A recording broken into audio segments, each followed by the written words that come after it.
isa pa. One, wait lang. Ikaw naman. Ikaw. Ako na. Ay, ito tama.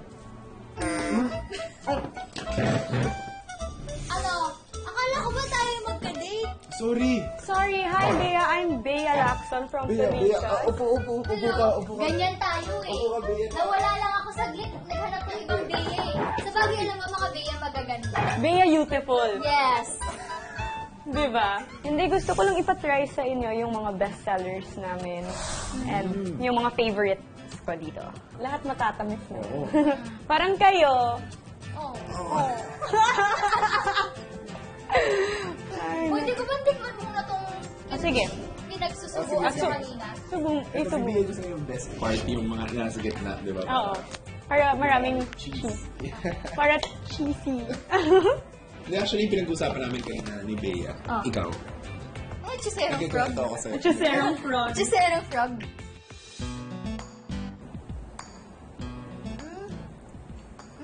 Sabi ni Bea, mas masarap daw siya sinasabaw sa chocolate, di ba? Oo, like, Try natin. Sige. Ayan na. Ayun na.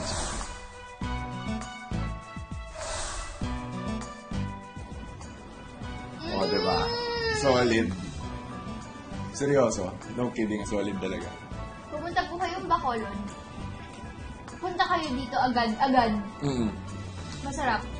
Worth it. Kasi ako favorite ko yung ensaymada. Gusto ko yung lalo na yung sa bread, yung fluffy siya pero hindi mo alam na puro hangin kasi malambot.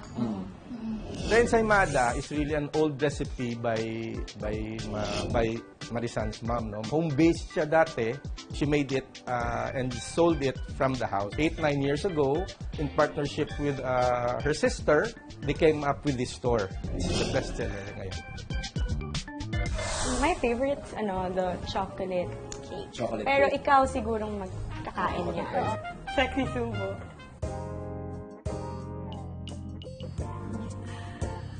Nalasahan mo na? Hindi pa. Nalasahan mo na.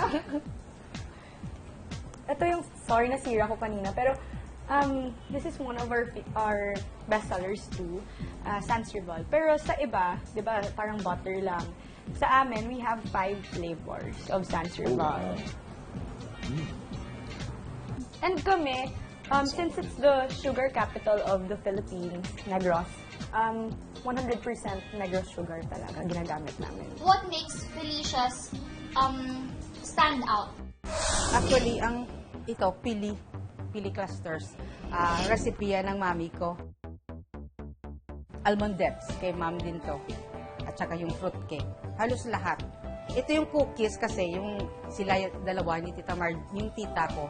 Came up with the idea of adding some other stuffs. But it was our mom who, because she was in charge of cooking, she was the one who developed the recipe.